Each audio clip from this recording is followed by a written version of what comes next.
Hi,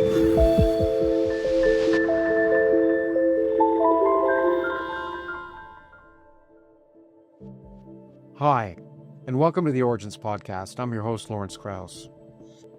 Over 6 months ago, I had the opportunity and privilege to interview Stephanie Canizales about her book, Sin Padres ni Papeles, Unaccompanied Migrant Youth Coming of Age in the United States.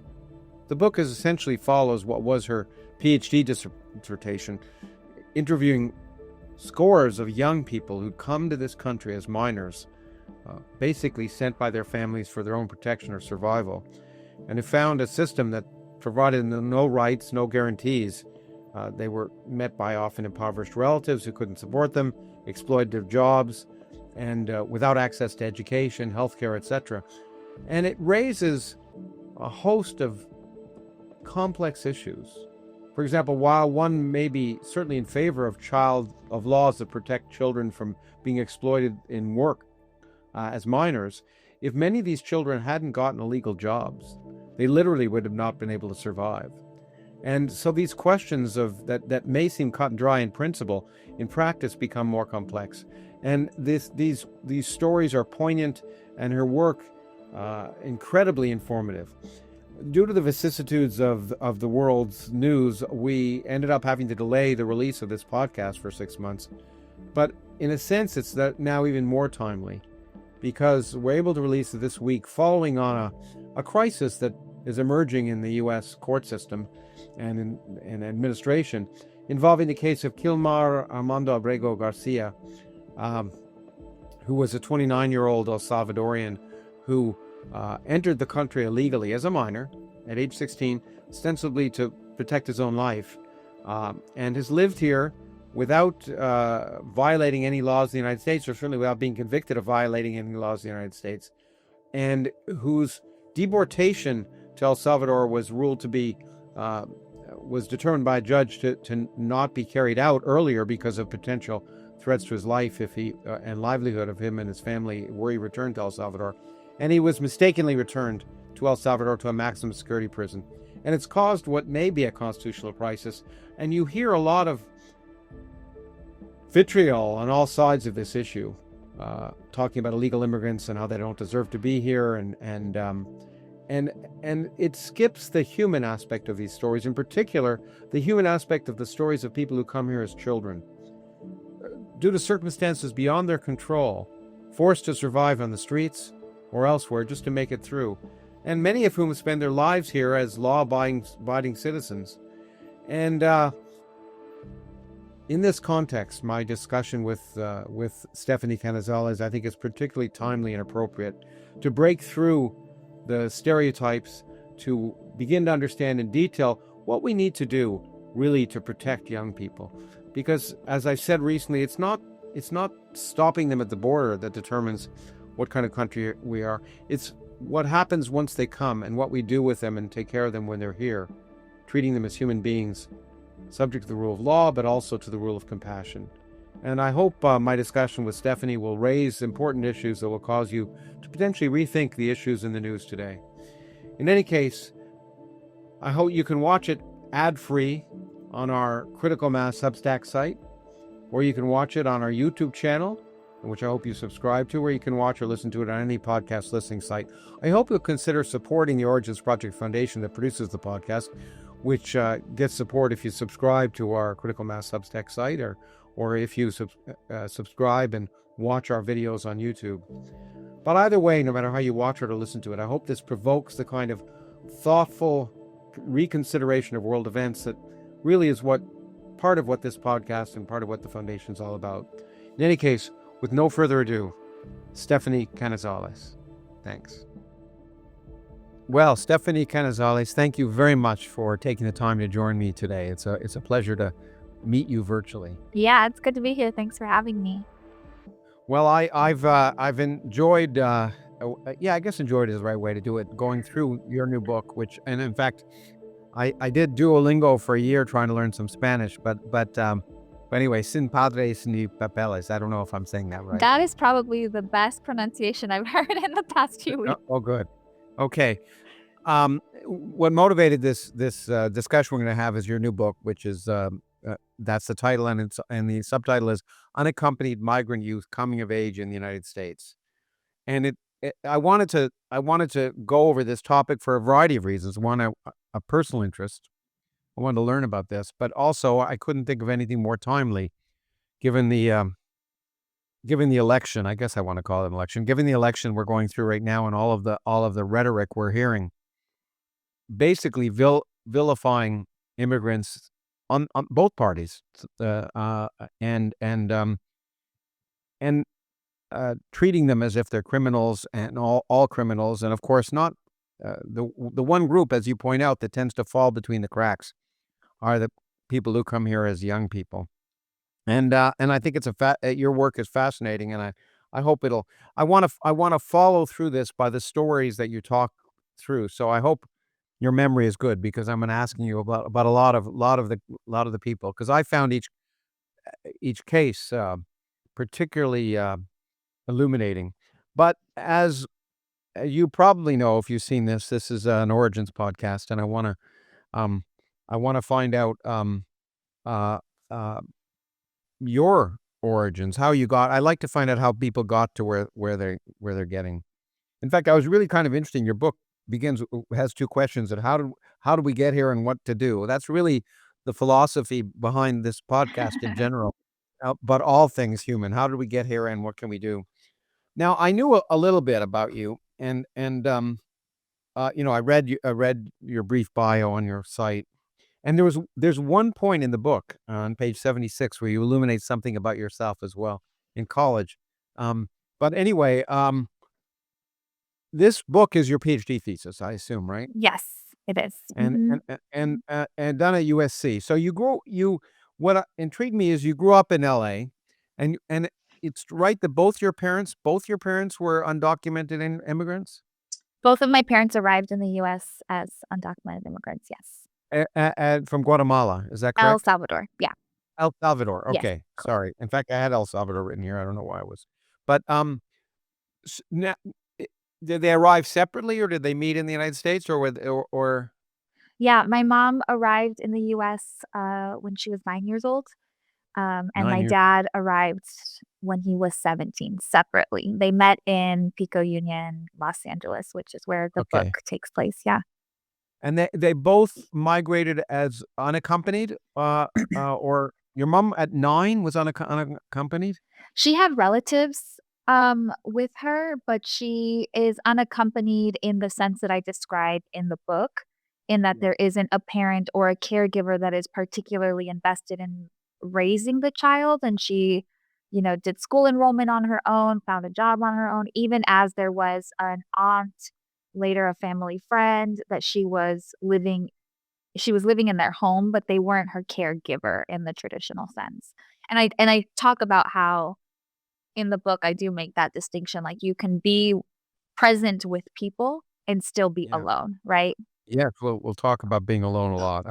It was moving, and throughout this, I kept thinking of, um, of how many things people overcome, and the success stories, you can read them, are just heartwarming because of, I often think I worked hard, and then I read about some of these people, and it just amazes me. Mhm. Um, now so clearly that's what motivated you. Did it motivate well, That's not what your parents motivated me, actually. what was that? It's not what motivated me. Okay, good. Well, we'll get Yes. there, but I wanted you before we get I assume when you were when you were in kindergarten, you weren't motivated to think about that, but I was wondering, your parents obviously were successful at some level because of your education, Mhm. and, what did they end up doing? My parents? Yeah. Um, well, here's the tricky part. My parents met in Pico Union. My mom was in her early 20s. My dad is older. Yeah. Um, and my dad came to the US as an undocumented, unaccompanied in the sense of, the way we all imagine it, right? Migrating entirely alone, Yeah. crossing the US border, not having been apprehended. He was 17 years old.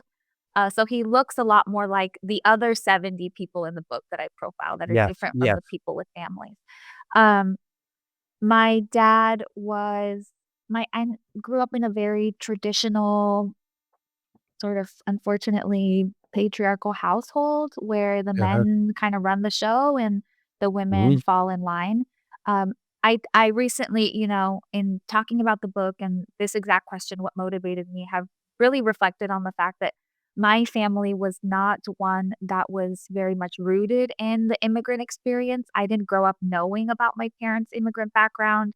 I didn't know that they were, teenagers, unaccompanied in whatever sense of Wow. the term, while I grew up, because I think my family's origin story is really when my dad found God and, then found my mom, and then we were a Christian family.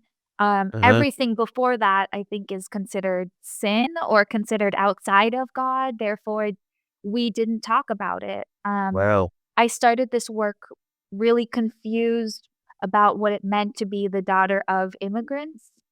Um, my mom, because she arrived in the US at a younger age, did complete high school in the US, spoke more fluent English than my dad.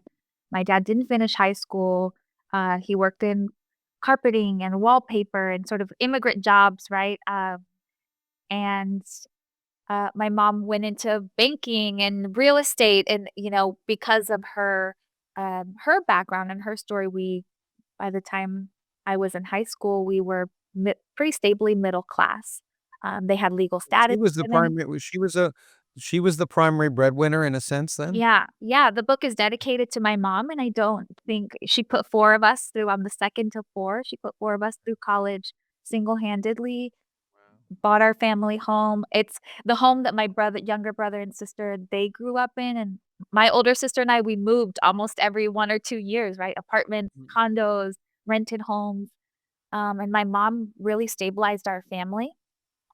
And I do, when I was doing this work and there was 5 of the 75 people that I really got to know really closely, who talked about, you know, a long settled relative being present in their lives and how that Mhm. changed the trajectory separate from the 70 who grew up as workers. I saw that play out with my parents.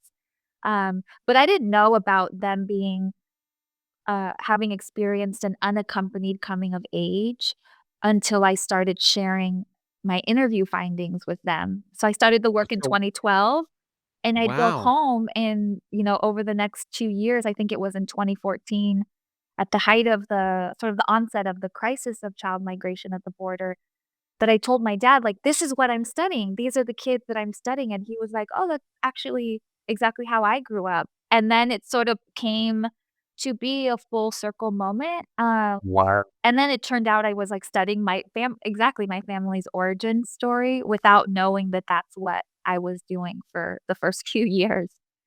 Really, you weren't until you were doing your PhD, you didn't know. Well, that's really kind of amazing. Well, now what your mother you went to she graduated high school? Yes. Didn't go to college, I assume. Mm-mm. Your generation is the first to go to college. Mhm. What I'm always intrigued by people who, become scholars in one way or another, where they got that. Um, did your was there were there books in your house? What got you interested in scholarship, per se? Were there books? Was it just discussions, or was it totally external? Um, wow, this is, like, such an interesting reflection. I think I have always been sort of fascinated with books. I mean, like, notebooks, list pads, like, just paper-bound things. I have Yeah. always loved them, and so much so that I would have my mom buy me these books, and I'd keep them in a box and never write in them under my bed, and I just would not do it. Like, to this day, I don't like underlining, highlighting books. It I'm hurts sorry, my you need what feelings. I've done to you I need know. what I've done to your book. I did say it looked more like an accordion than a book. Yeah, I think again, I came to this work having a lot more questions than answers even about myself. Um, I didn't grow up, like, I think immigrant parents generally, they want doctors, lawyers, Yeah. My mother professors, wanted sure, by but I don't think that's the thing that is immediately on a parent's mind is like a teacher, some definitely, version of a teacher. My mother was desperately disappointed when I got my first job at Harvard, and that I wasn't becoming a doctor. Yeah, yeah. I think my family always thought I'd be a lawyer, but they say because I like to argue, but I Yeah, of think course. I don't think that's the point of lawyering, but Yeah. anyway, I started writing really because as I was reading more about Central American migration, Central American families, Central American children and youth, um, I didn't I didn't see this story, right? Sure, And sure. That's one of the things you talk about that you never see it. And I'm gonna interrupt you, which you'll find out I do a lot. But, because I wanna get to writing, but I'm still intrigued. Were you a good student? Did you think Oh, when I you was were an incredible younger student. you were a great Yeah. student? So, and you did you internally always have a trajectory thinking you might wanna become an academic, or when did that happen? And it was just was it school? Was it good teachers? What Yeah. I just wanna know what got you Yeah. there? I was always good at school. And I loved yeah, I think when you're from, like, a poor working class background, right, research shows that you aspire to occupations that you see most closely to you, so I wanted to be a dentist, and then like, whatever I was introduced to, I wanted to be that, but I think I was in 2nd grade the first time I said I wanted to be a teacher. I remember my teacher's name was Mrs. Lewis, and I just thought she was the kindest person I had met, and I wanted to be a teacher, and I think you go to middle school, I wanna be a middle school teacher, a high school teacher, and then I got to college And and I was like, "I wanna do this," like, yeah, this is okay. my version of teacher. So I still think teaching is the hardest part of my job. Like, the Yeah, getting yeah, up sure. and doing the lecture and the grading and all of that is, I think, the hardest part, and the research and writing, I think, is the luxury part of the job. It is, it's what you wanna do, and, having been a professor for 40 years. Did um, where do you one thing I knew you did your PhD in at USC. Did you do your undergraduate work in LA as well? UCLA, yeah, At UCLA? Okay, yes. so you UCLA to USC.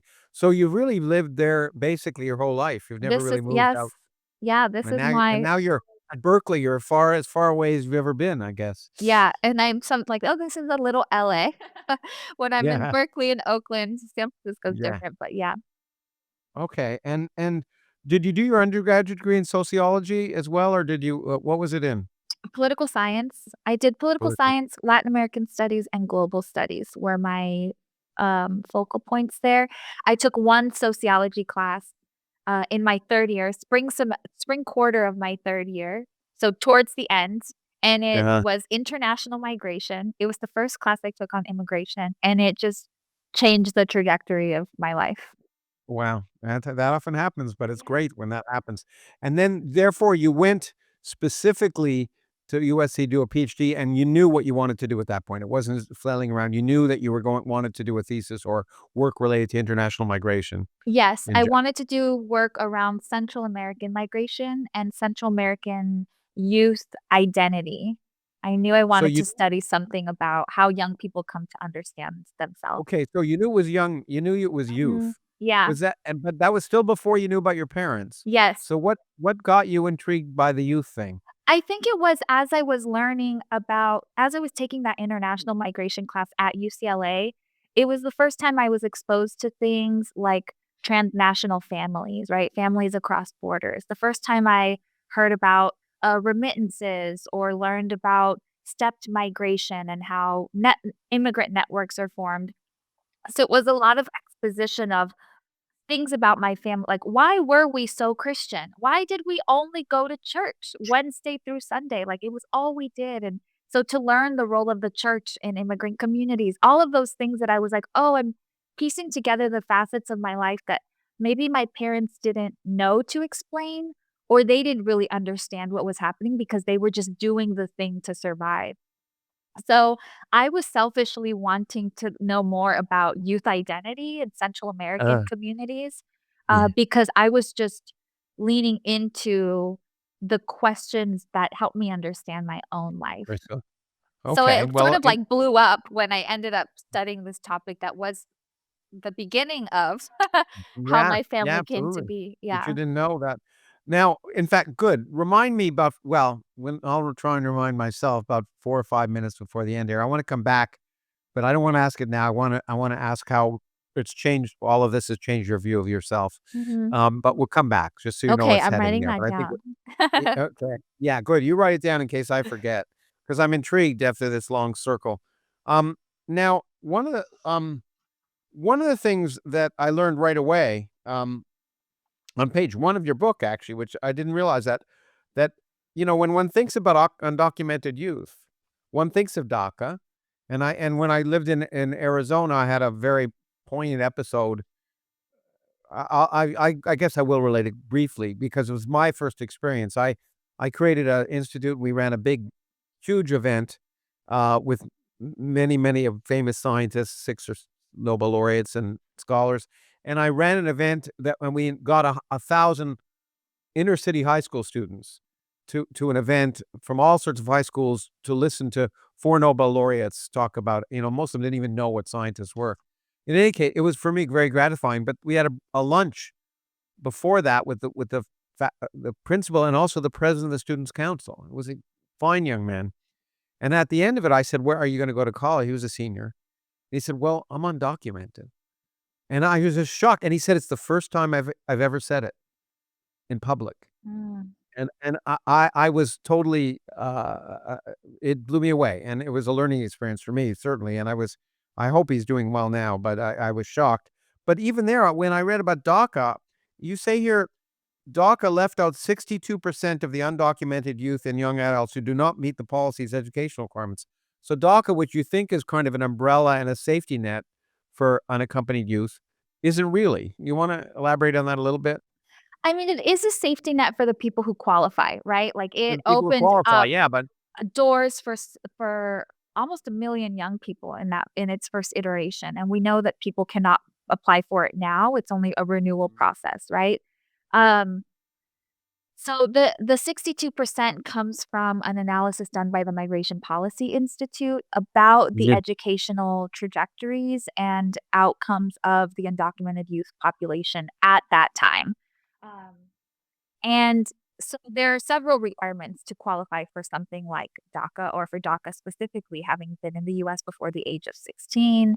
There was like a length of residency requirements, like hadn't returned to origin country, enrolled in school or completed US high school, enrollment in the military, something related to like service and productivity. So there's research that shows that there were students who learned of their undocumented status and that their employment opportunities would be cut short because of that, even if they finished high school. So they exited high school, right? This like early Yeah. exiter category. Yeah, yeah. There's young people who they like the young people in this book didn't grow up with parents, didn't grow up with people that were keeping records of their documentation, or keeping documentation of their presence in the US, and therefore can't prove that they had been here for the 5, 8, 10 years prior. Um, and then the young people in this book also grew up as workers full time, and they are among the countless undocumented young people who just circumstance would never qualify for education and, for legal status protection because of an educational attainment, and I think what we lose there then is the reality that not all people are growing up in these protected institutions that enable this very specific coming of age trajectory, right? Like, if you Yes, strip people of parents and legal status across the US, you're not going to ever be eligible for a lot of the programs that assume that kids are this model of child or this version yeah. of childhood. That's and in fact, one of the most illuminating aspects, um, for me, frankly, but I think for many people, is that the assumption that these kids in school is not a good assumption. It's quite the opposite. In fact, you basically say that, the almost all these programs are geared on the assumption that their parents or adult figures around, and that the kids are in school. Yeah. And for kids who come without parents or without any, um, caregivers, if you want to call it that. Yeah. As we'll talk about, they're basically driven to work as they were in their original countries, and in fact, many of them don't even realize that school is kind of a requirement in this Right. country, as you talk Yes. about later. And I think one of the things we miss also is that we assume that kids are not in school. We have this sort of deviant approach to children's behaviors, youth's behaviors, right? We're always Mm. looking for the misbehavior or the deviant. So this Yeah, idea that if people are not in school, it's because they don't value education. If they're disconnected from K through yeah, 12 classrooms, it's because they are being deviant. I think that's one of the myths I also try to debunk is that all of these kids wanted to be in school, right? Everyone that I yeah. met Em hundreds of people in the 6 years that I did this research. All of them wanted to be in school, School, yeah, well, it's but they heartbreaking. couldn't, right? It Yeah, just was a matter of survival, and I give several quotes in the book where people were making that sort of rationalization, negotiation. We're talking about 14-year-olds that were saying, "Either I worked and I ate, or I went to school and I starved," right? And that's war. the sort of that's the sort of decision that's on the balance here. Yeah, no, it's shocking and important to realize. I think it's something that underlies so many of the stories in the book, is to overcome that a priori assumption that kids are in school or they're not in school by volition, Yeah. which is exactly not the case. Mhm. Um, uh, well, you talk about what I think, what I think is the thesis of the book, you wrestling with what it means for scholarship and policy, that there's a segment of the immigrant youth population that exists outside of the social and institutional bounds of childhood. Basically, um, these children are never allowed to be children in a sense. Mhm. For the minute they are thrust as neither adults nor children. They're not assumed to be adults because some of them have a hard time finding work because they're so young. Um, and they're in this sort of no-fly zone of Like a liminal childhood, right? Or mm, like liminal adulthood. You're yeah. neither one or the other because you're occupying characteristics of both, right? Whether it's the social responsibilities and the social role of being a worker, therefore strips you of childhood, or you are in a child's body, therefore you're not fully an adult in the work. You're all of it and nothing at the same time. It's yeah, and exactly, and so the context of this book is organized around kind of a variety of themes, basically, which you call and use the Spanish as well as English: orientation, adaptation, perdition, and something you call success. Mhm. And then we'll try and get to that. And what I find interesting, of course, is on the basis of your research, what you suggest is policy recommendations, which I think are particularly interesting in light of what we're hearing in this current presidential election, and will be quite relevant if we can get this out before the election. We'll see. And so the well, I mean, I guess we'll go through each of those terms in order, as you know, as orientation and disorientation, particularly. But first, to generalize before we go to specific cases, there's a lot of data you present about how many unaccompanied children there are. I mean, between 2011 and 2014, the number apprehended, it nearly doubled, about Mhm. 70,000. And I think you say somewhere that it's 3 to 1 basically, or is it 2 to 1? I forget which. 3 3 to to 1. 1. Yeah. Yeah, 3 So to 1. there's no so I'm talking about children who are not apprehended at the border. Yeah.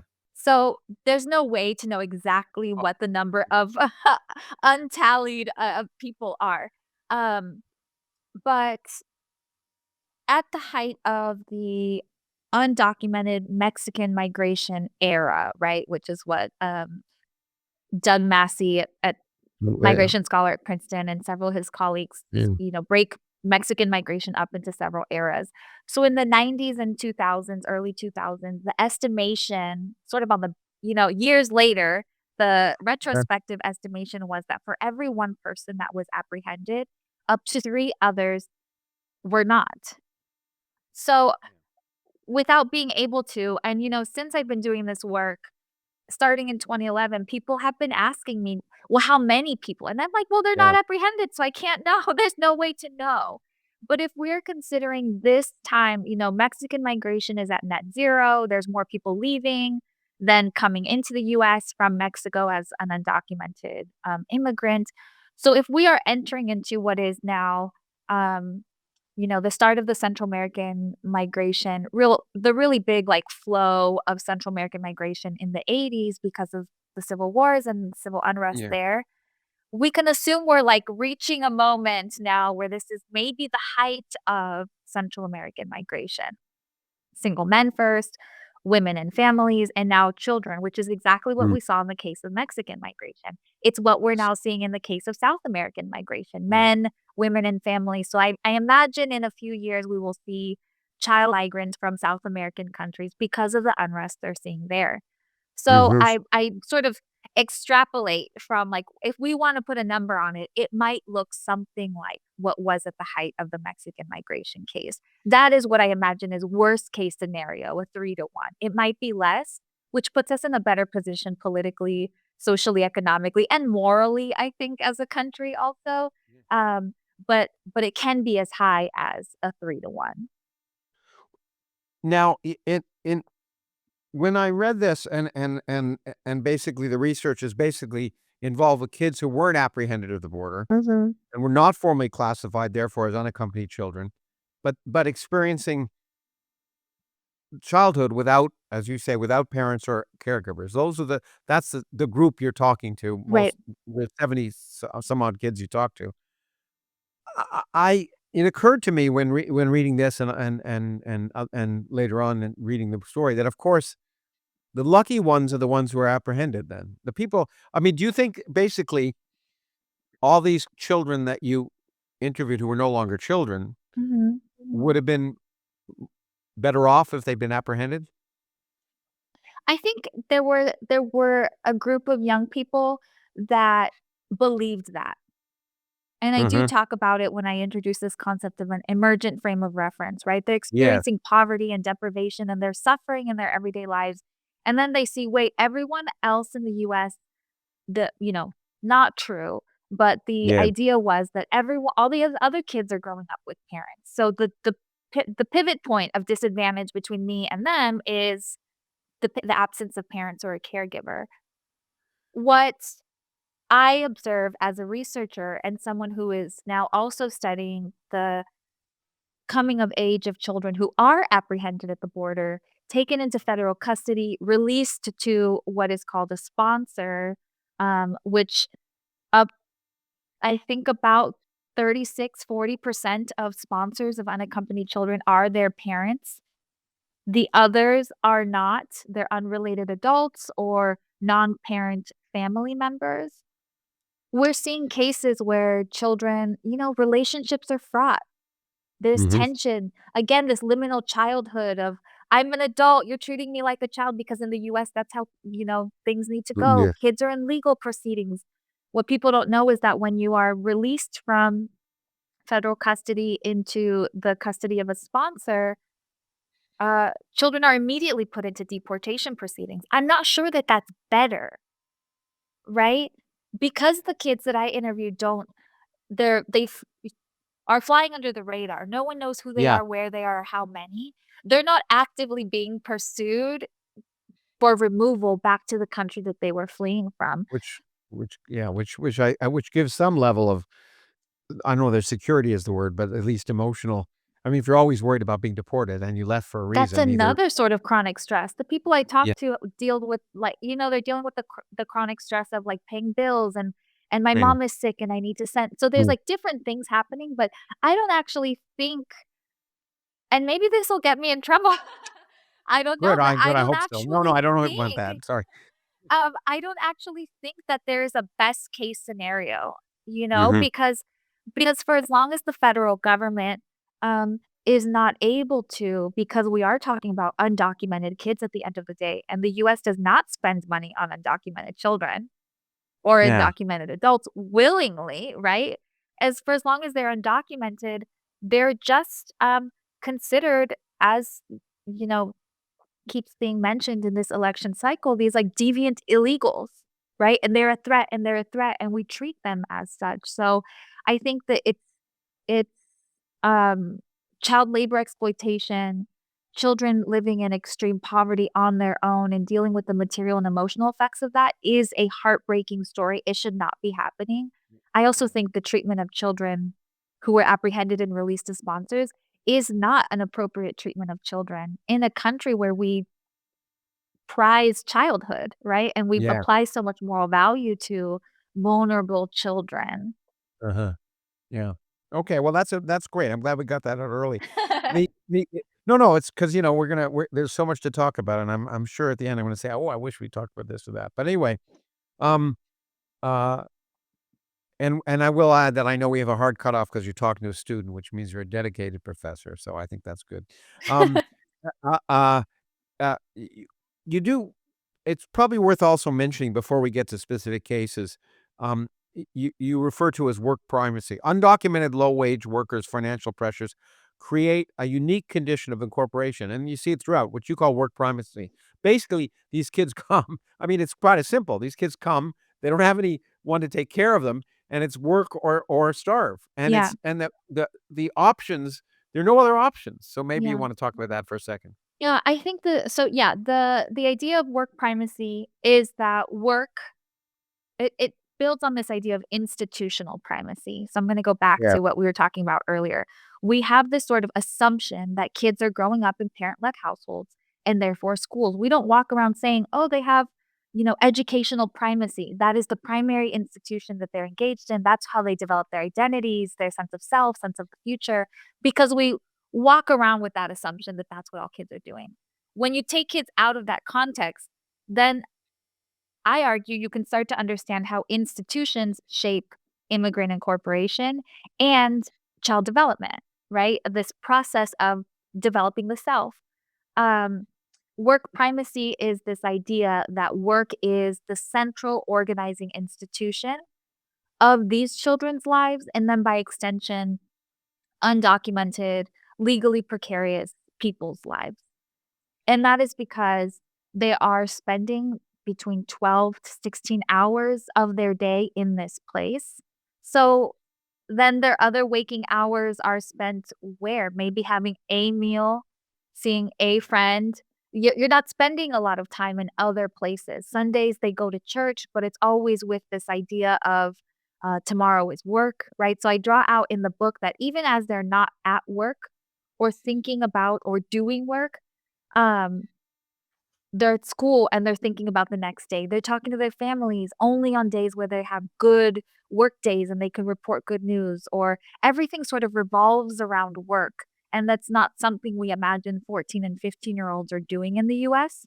So I really try to draw out that there's this sort of institutional starting point for an incorporation process that we have ignored because we have studied adults at work who are Mhm. occupying the adult role of worker, which we all do, right? Like it is what Mhm, is mhm. expected. And we study kids in schools. So we observe educational outcomes or friendship groups or teacher student relationships. Again, all of these assumed things about the particular age group or social role. Work primacy, I argue, shapes incorporation in that it gives young people again, organizes their time, but also gives them access to social networks. They're children that are now surrounded by adults, and, like, are they getting the information they need?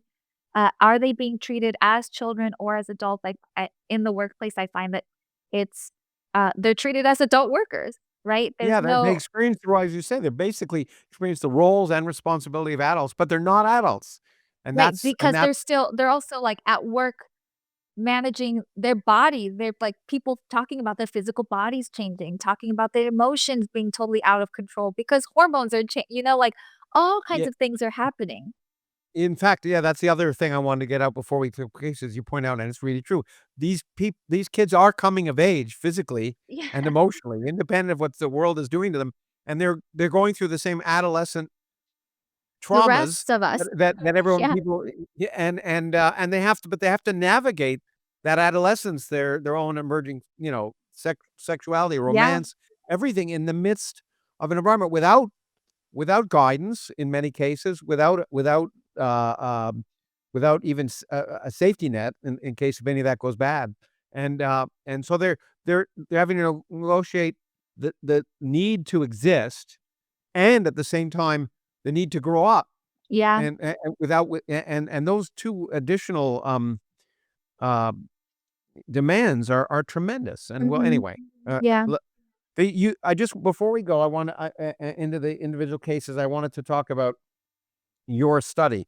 It was over 6 years, right? Mhm. 2012 to 2018? Yes. And you followed this more or less many of these kids over throughout this period, and they worked and we should point out that but when you talked to them, a number of them were adults who had Yes. related to you, what had happened to them. In fact, it was really I think you say you attended this group for 7 months that Mhm. of young kids who not young kids, but now young adults who came together, and it took 7 months before anyone even reached out to you. For the first time, Caleb, I think, if Caleb. I remember Mhm. correctly. Mhm. And suddenly you say a switch was flipped, and at that point, after 7 months, which I assume was in 2012, you began to be able to reach to explore in detail the lives of many of these young Yes. people. Yeah. I And started the work with a group of unaccompanied undocumented Guatemalan garment workers in LA in July of 2012. I observed the group, um, very awkwardly for several months, and I'm an outsider, right? I'm a US born, in their view, probably, a güera, an americana, like, I'm the white girl, right? Even though in any other social space, I'm not that person. Um, and I'm from the university down the street. I have no sort of overlapping lived experience with them. I should mention that the decision to interview and spend time with people over the age of 18 was an ethical requirement of the study, right? So well, you IRB, couldn't talk yeah, foreigners.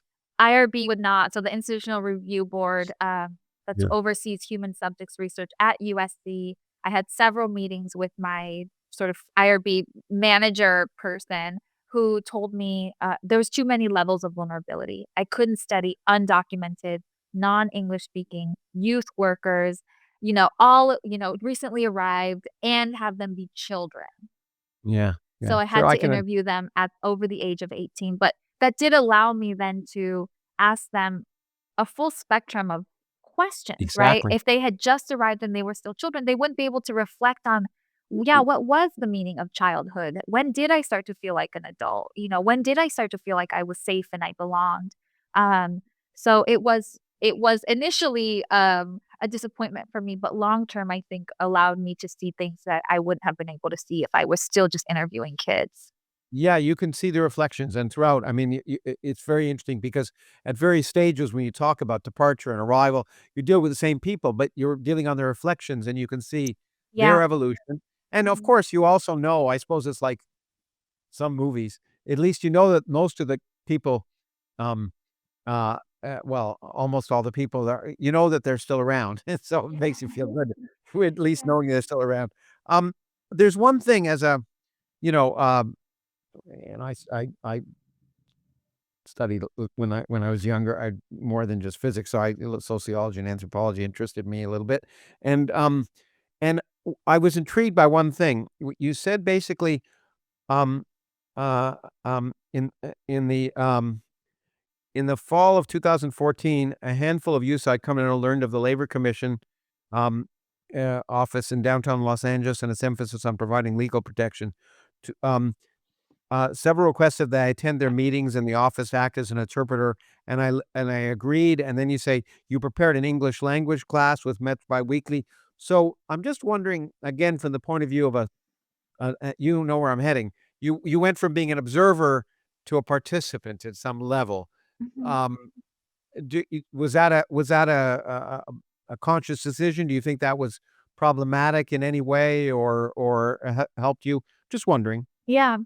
Um, well, when I started the research again, it was with that support group, and Mhm.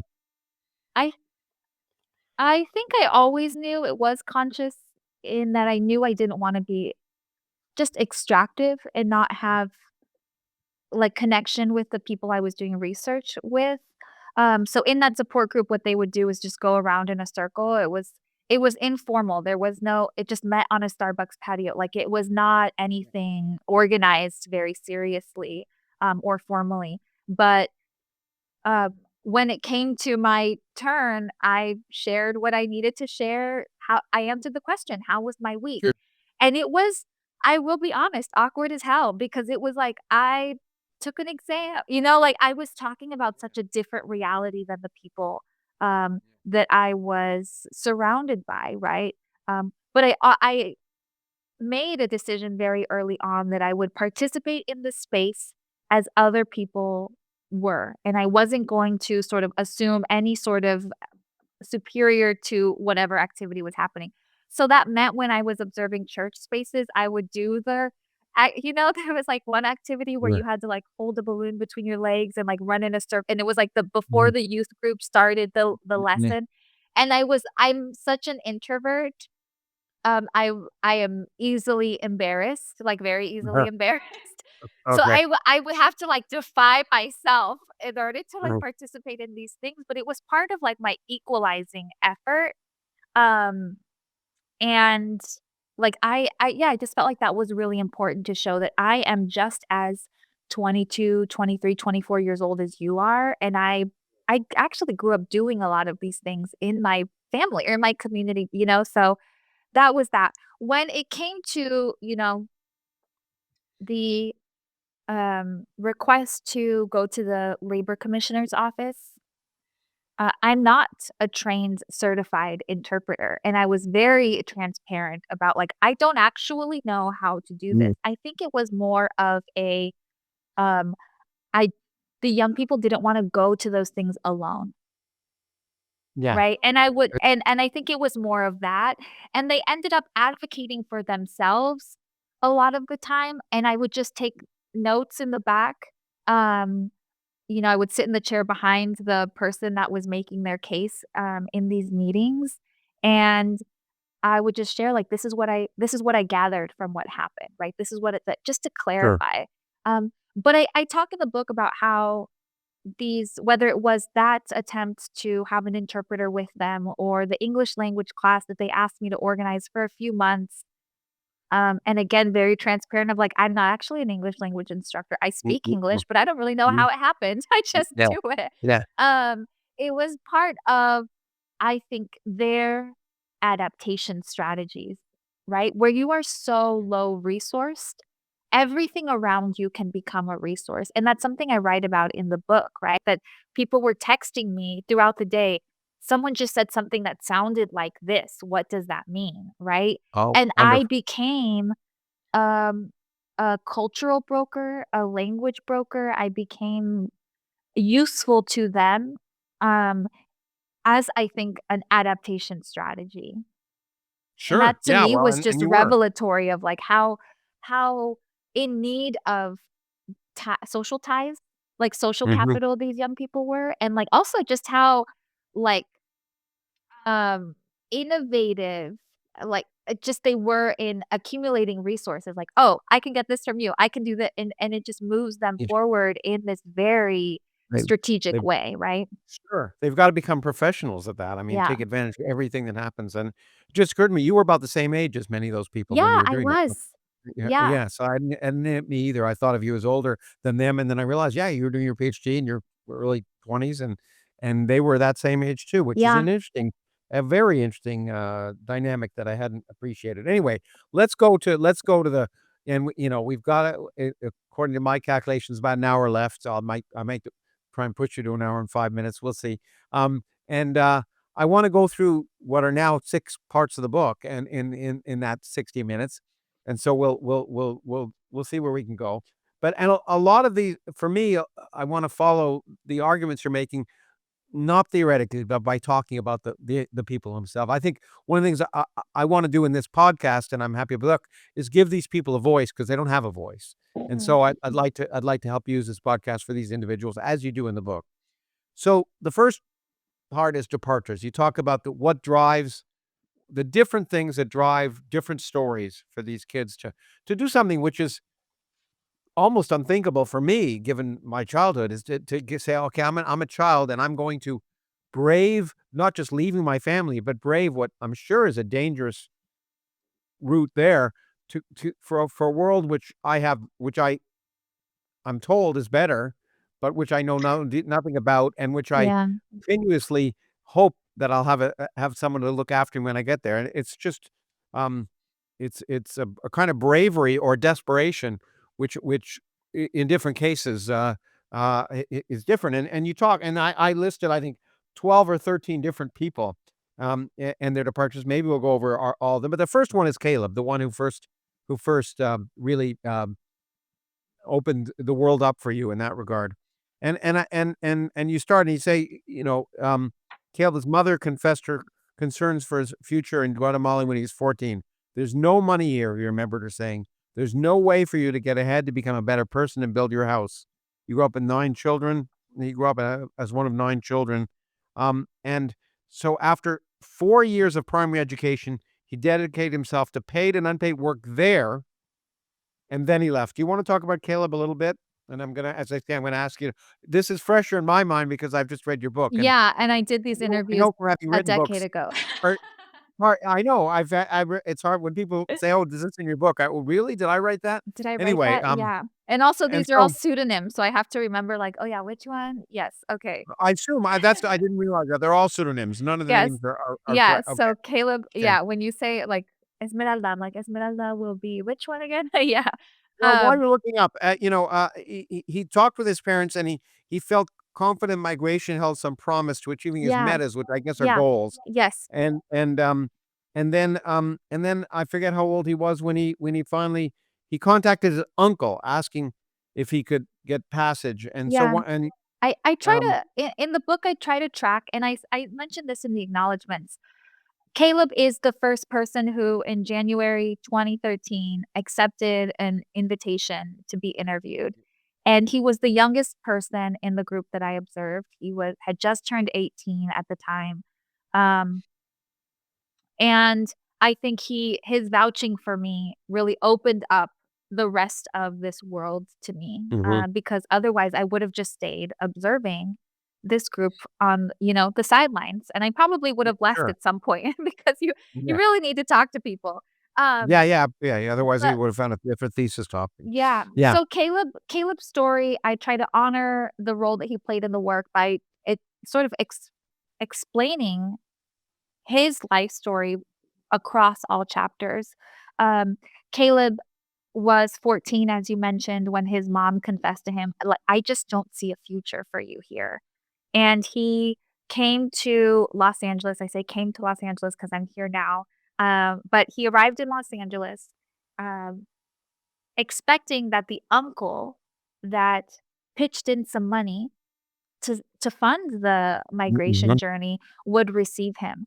And his uncle originally did, but what the family in Guatemala didn't know was that his uncle was going through a separation, and that in the separation, they would be moving to separate apartments, and neither one would of the uncle or his partner were going to stay in that original apartment. So when his uncle was leaving, he told Caleb, "You can't come with me. You have to figure it out." And this is just 2 weeks into his arrival. Caleb was At very 14. yes, At at 14.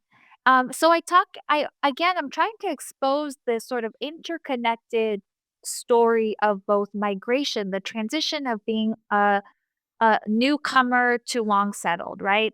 As an Mhm. immigrant, but also from adolescent to young adult and that sort of development of self. In Caleb's case, I think it becomes really clear across the trajectory of the book that there is both the material sort of shock of thinking that your uncle is going to take you in.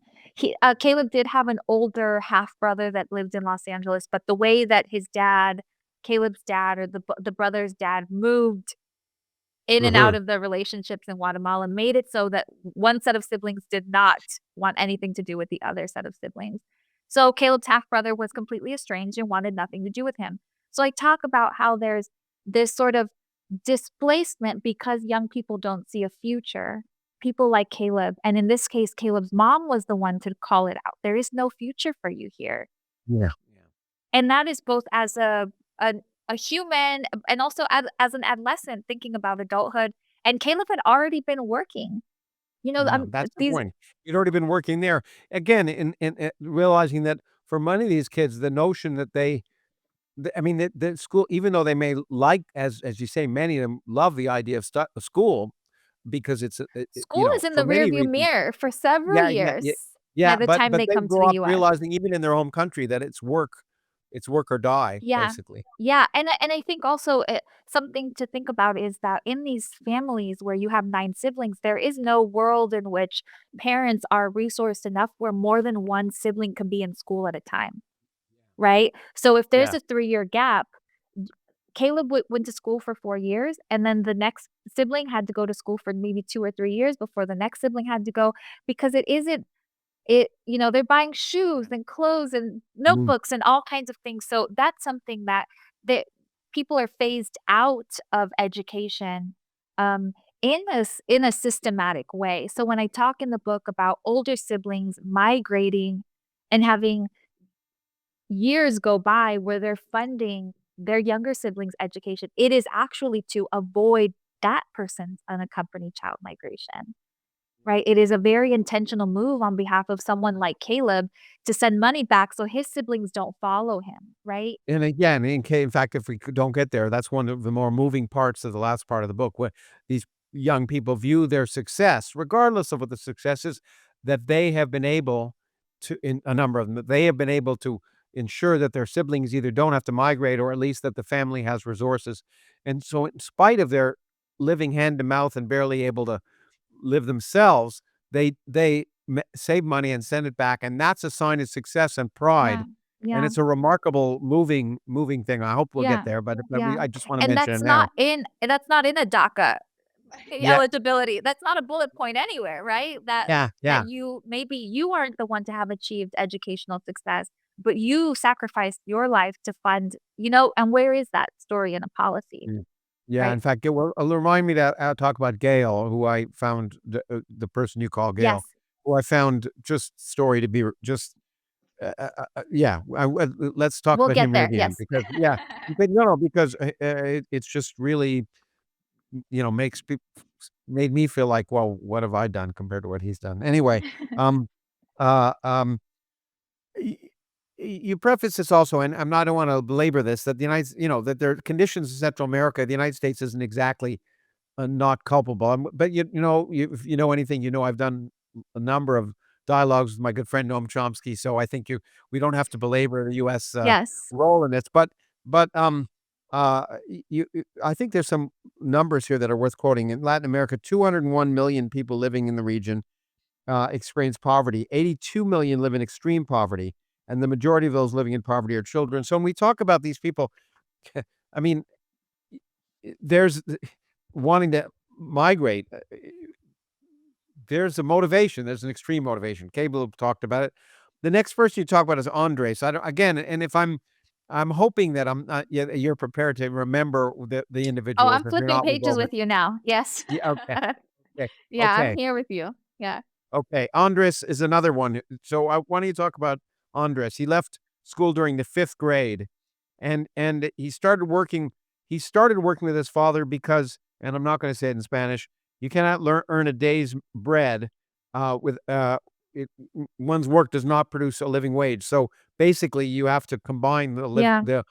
the wages of a whole family in order to hope to support any one Yeah. individual Yeah. almost.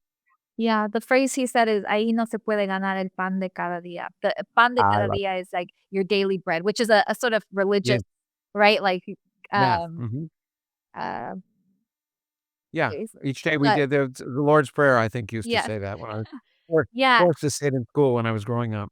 Okay. Yeah, so Andres is so Caleb was the first in his family to migrate. What I try to show in the rest of this section is how families make these sequential decisions, how Mm, children make sequential decisions to migrate within a family network. So Caleb, or Andres, I mean, I forget what I named his brother. He had an older brother who had migrated to Los Angeles years yes, yes, before. His yes. brother ended up You called him Jason, by the way. Okay, okay, there you go.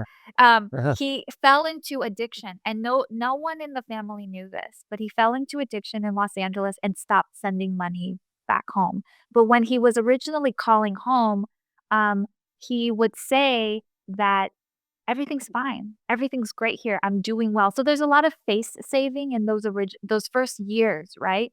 Um, so Andres arrived in, Los Angeles, and then him and his brother were estranged because he realized, "Oh, that was never true," and there were no resources for the brother to then receive the younger brother, which we see in the next case, right, where sibling after sibling migrates to compensate for the lost wages, the privatization of resources, the all kinds of financial troubles, structurally produced, historically produced in Central America and Mexico. So there were several negotiations that Andres made with his family. He worked alongside his dad.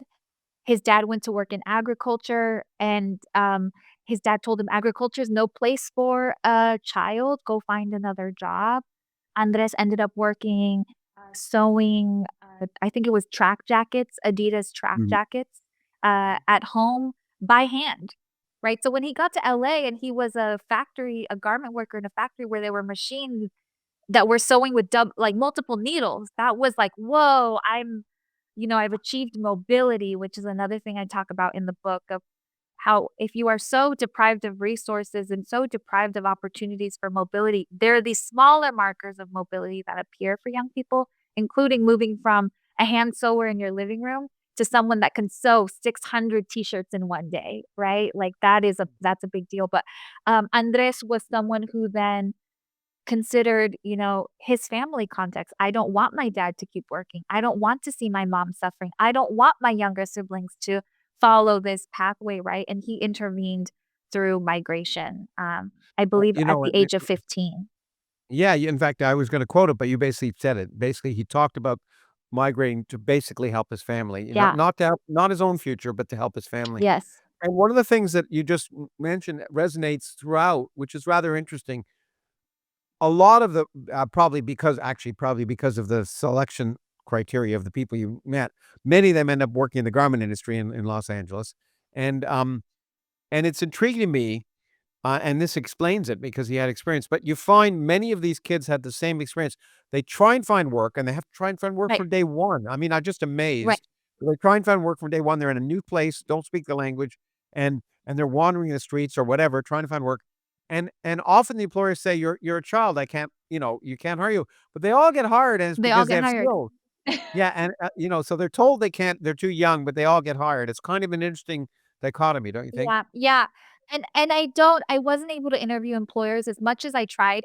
I mean, understandably, they're not gonna sit there and talk to me Yeah, of about the course. child labor practices. Yeah, But one yeah. of the things I learned from the sort of retelling of the hiring interaction from young people is that they in interviews and in just everyday conversations, people would say, "When I first got here, no one wanted to help me. No one wanted to help me, but then so and so helped me." Right? So the Yeah, yeah. hiring is not seen as a violation of child labor rights. It's seen as, "Oh, this person gave me an opportunity to survive." And it made me wonder through the years of this research and still to this day, I'm sure I actually met someone a few months ago who said that she had hired a child to work in her restaurant kitchen in the Central Valley of Yeah. California, Mhm. and she understood the option was either she said no and maybe they fell into a worse position, Yeah, right? Or exactly. this child is homeless and they're starving, and she wasn't gonna be the one that didn't give that opportunity. So I think there's something about the perception of doing something helpful or altruistic, even as it harms the child in the immediate and in the long term. It's really, it's not black and white. It's really an interesting, uh, this notion that, yeah, when you think about it abstractly, child labor, it's awful. But on the other hand, it allows none of these kids to live. It's, I guess I was talking to someone and it shocked me. They've done very, very well now. They're very wealthy, but they were homeless. And this person said they were not in favor of minimum wages because when they were homeless, minimum wage meant there was a threshold that before they could get a job, and they couldn't.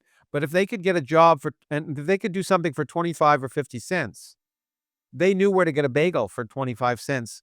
And so Mm. it allowed it allowed her to basically say, if I can get 50 cents today, I can make it Right, through the day. right. And so it's these notions, I always used to, I was always in favor of the idea of a minimum wage. I grew up in Canada and I sort of, but it's not so black and white.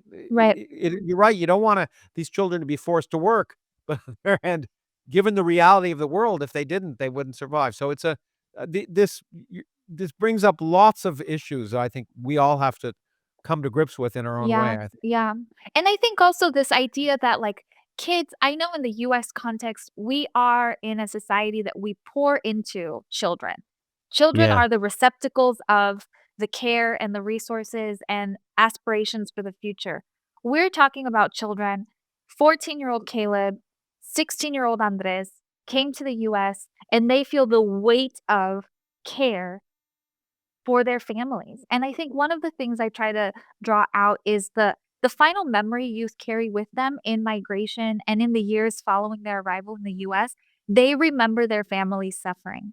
They remember hungry siblings, they remember their mothers crying, they remember fathers that resorted to alcohol abuse to cope with the stress and the sort of blows to their masculinity every day because they Mm, mm, couldn't mm, work mm, enough to make ends meet. mm, That is the memory young people have, right? So even as yeah, they're remitting money, they're not imagining lives that are getting better. They have that cemented image in their mind of their mother counting how many pieces of fruit this person gets versus that person. Um, and I think that's so important to remember that, oh, these young people, they are enduring the violence of child labor exploitation, not only on their own behalves as individuals. So the solutions so far have been take kids out of work and put them in foster care. Take things, yeah, but then you miss the entire universe of that child yeah, they're yeah, attempting to fill the needs for all the people that they've left behind or people within their networks, right? yeah, exactly. I think, uh, all of this and it's good, I think we're covering these things in a kind of random order because I know there's so much we won't get through it all, but but I think there are certain themes, and the notion is that abstract notions of what's good are simply that, they're abstract. Yeah, "Oh, we'll take them for fosterdom, that's a great thing," but if the kids if their whole view of themselves and their future is to provide for the family, it's not so good, and so I think right. we have to recognize that the realities are much more complex and often sadder, Yeah. and we need to deal with it, and I do wanna spend time at the end talking about what to do next, so but we talked about 2 young men, let's talk about Camilla and maybe Esmeralda. And let me just say, yeah, let's talk about Camilla. And the names I have down are Andres, Camilla, Esmeralda, Patrick, Elias, Usher, Jordan, Alvaro, Valentina, Thomas, Serafina, and Joel. We're not going to clearly go through all those, but No, we so won't. let's talk about Esmeralda. And then I don't know if there's any others in the list that come to your mind that if you think each one of them to me, we could spend that 20 minutes Right. on. But anyway, I think if we wanna do, a gender comparison, I would love to talk about Esmeralda and Valentina. okay, well, let's do Yes, that then. yes. Okay. Yeah, so Esmeralda was, one of 4 siblings total that migrated in her family. I forget how many, I think there were 8 of them, um, in Guatemala. She was the 3rd She was the 3rd sibling in age order to migrate. Patrick, who I also describe in the book, was the 4th sibling. There was an older brother, an older sister, Esmeralda, then Patrick. Um, she migrated after her siblings had failed to meet the promise of lifting the family out of poverty. So what happened was the brother migrated, he met someone, started a family, and his financial obligation shifted from the family he left behind to now the family he was forming in the US. The sister, older sister migrated. She also partnered with someone, had children, and she became again in like this sort of patriarchal order of family life, became financially dependent, if not, um, financially, accountable to the husband, right? So maybe she worked and still the finances were determined by her husband. So she was no longer, the older sister was no longer remitting to their family in Guatemala. Esmeralda then, um, as a young person, and she's sort of the first person that said, selfishly or not, I started working because I wanted things. I wanted to participate in the festivals. I wanted to participate in the community things. My parents couldn't buy me the traditional traje, this outfit, to wear to this festival. So her dad told her, if you want things, you gotta get them yourself. Yeah. So and then again saw her that her family wasn't doing well. She felt a greater social responsibility to take care of her family, and then migrated to Los Angeles. Um, One of the sort of heartbreaking things is that she did not marry and have children, but because of, again, work primacy and the conditions of exploitation, I track her story throughout the book, and she isn't able to meet those promises, and her family relationships really fall apart. And it's because in those first 2 years of her migration, she wasn't able to remit a significant amount of money as a garment worker. Mm, She'd have a mhm, lot of work experience, so wasn't quick to mm, make mm. clothes, wasn't quick to earn her Well, 5 cents per t-shirt rate, right? Um, yeah. so she wasn't able to send money back home, lost touch with her family, so Patrick migrated.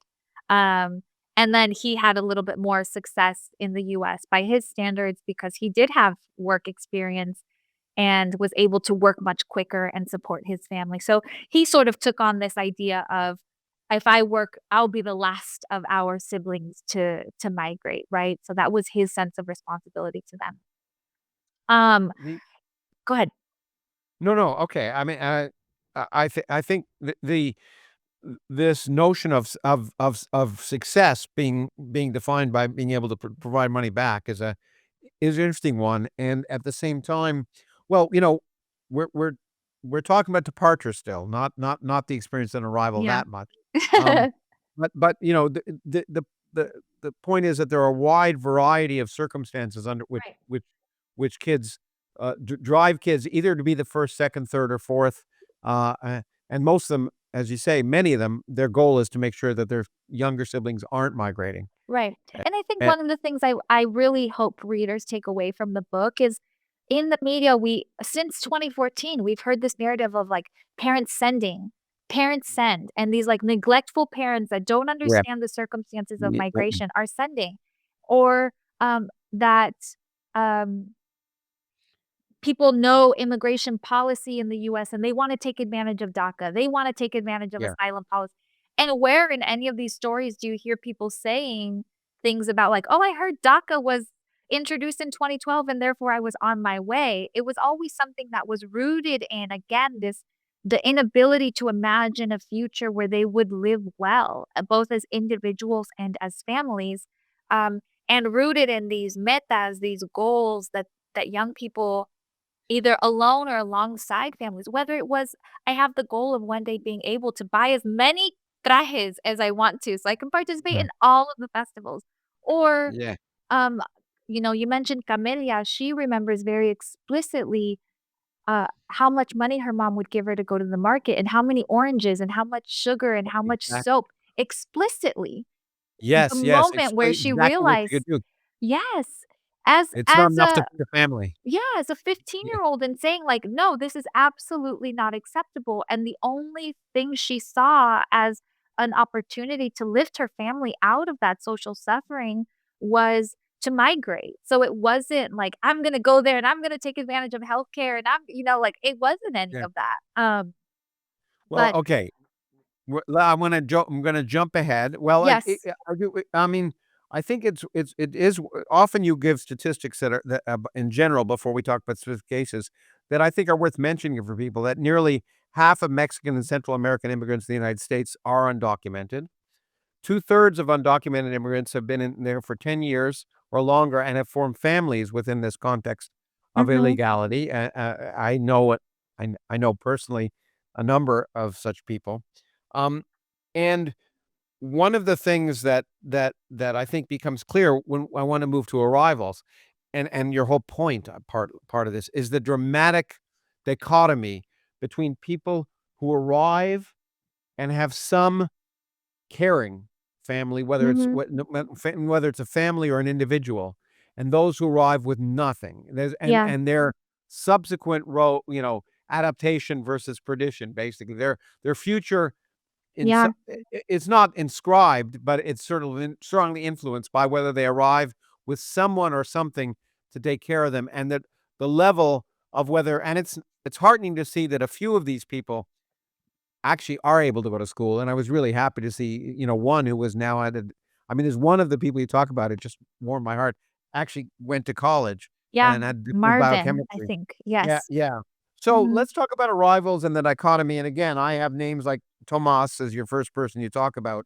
But again, um, I think you present the dichotomy between, I think, Marcos and Valentina, who I think had a support network, and many of the others, Usher, Joaquin, and Yeah. Isabella, etc. So why don't, I'm going to leave it again up to you because Yes. we don't have I enough time to go through each case. Yeah, I forgot that I did wanna talk about Valentina's departure from El Salvador. She ended up leaving El Salvador at the age of 15, I think, on her 3rd attempt or 3rd consideration of whether she would migrate. Her parents were, both struggling with alcohol addiction, and they would take out their aggression on each other and also on her, and she decided for herself, "I don't see a future for myself here."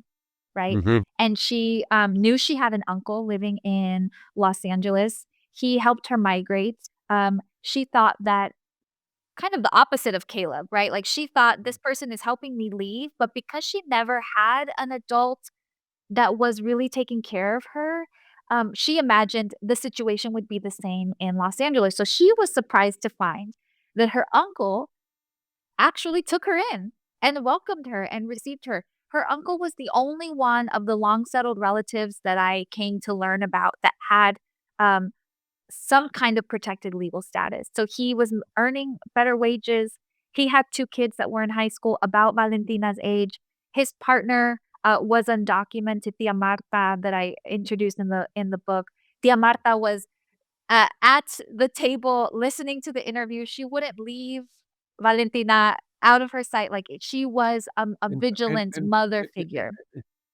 yeah, well, I was just gonna say, you say that the uncle was a carer, but the aunt clearly, in when I read this, the aunt is at least as important, if I mean, as a mother figure, and the aunt, pushed her, I think, to go to some schooling too, I think, as I Yes. remember. So because Mm, they had experience enrolling the other 2 kids in school, they were easily able to enroll Valentina in school. They were looking because they had experience getting, legal protection for the uncle. I forget what I named him. They were able to usher in this, like, "Okay, we need legal representation for Valentina. What do we yeah. need to do?" So there was some sort of, uh they were inroads that were already made and being able to welcome her in this way. It helped that she was a young girl. It helped that she came from an abusive background, and Mhm. this family came around her and really tried to envelope her with care.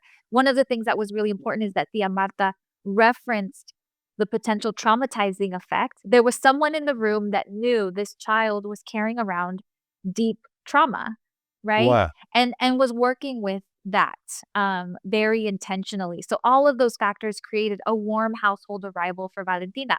Unfortunately, this is what we imagine all children experience, Yeah, whether exactly. apprehended or It's the not, right? exception rather than the rule. Yes. The I mentioned earlier the sort of apprehension and release to a sponsor model assumes that people like Tia Marta Yeah. are there, right? And they're gonna provide that care. But what I find is that only 5 young people, including Marcos, whose aunt and grandma sort of worked together to create a Mm. system of care. It's 2 women that really had to band together to, work so that he could go to school. He did benefit from DACA. He was able to go to college. He followed that sort of normative immigrant youth trajectory, in the way that Valentina and just 3 other young people did.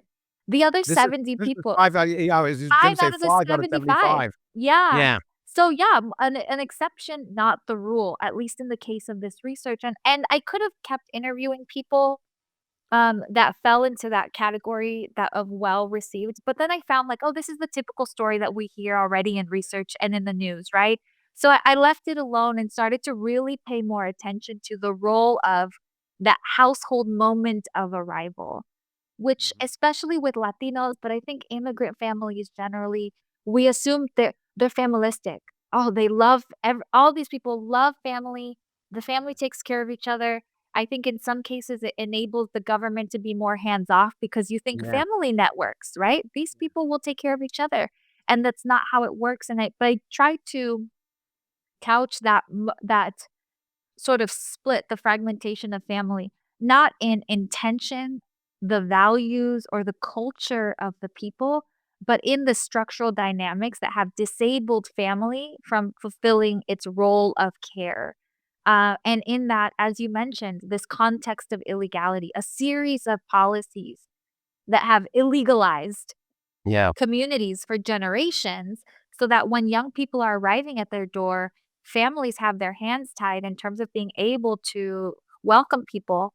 Um, in the case of Tomas, who you mentioned, he had a sister who migrated years before him as an unaccompanied young person and had a US born child in the years following her migration.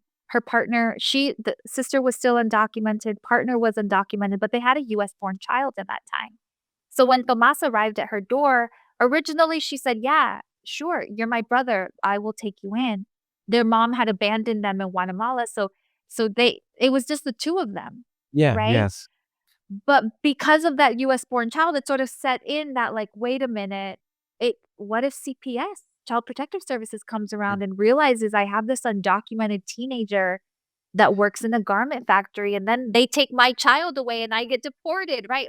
All of these very big Yes. family Yes. moments can sort of have a cascading effect.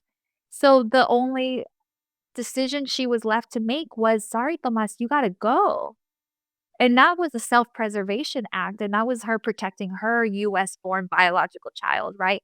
It's not because she didn't understand the implications, but what it meant was that Tomas again was materially alone in the way Caleb was, and then Hmm. emotionally betrayed, right? Like, he never spoke to his sister again. And that is as a 14-year-old, a Wow. 15-year-old, your self-concept is just in the dumps after that, right? Your sense of family, your sense of security, your emotional stability. Caleb and Tomas were probably the two people that talked most openly about just uncontrollable depression, sadness, loneliness, and like not being able to like they didn't know where to put themselves physically, right? Like I don't know where to go. And the emotions feeling so big that that sort of compounded that disorienting arrival. Well, I was, you just anticipated me. I was going to say, you call it disorienting. The whole chapter is disorientation, the experience of different things that can disorient these young people. And you just gave a great example, so we don't have to do a lot more. But there's another thing that I think it's worth mentioning that I hadn't appreciated was you think of language as a barrier, but I didn't realize there's a hierarchy of language barriers. Yeah. People who spoke Spanish at least spoke Spanish, but then there's a whole indigenous population that speaks, Quiche? I don't know how to Yeah, pronounce it. quiche. Yeah, Yeah, and yeah, they have an additional barrier, in the hierarchy, they're sort of one step lower. Maybe it's worth yeah. mentioning that briefly. Yeah, I talk about it when I introduce this at talks, as like the Russian, nested dolls, right? Like there's like these Yeah, layers. So you're an indigenous young person who has to then learn the Spanish language either in transit, in migration, or at the point of arrival.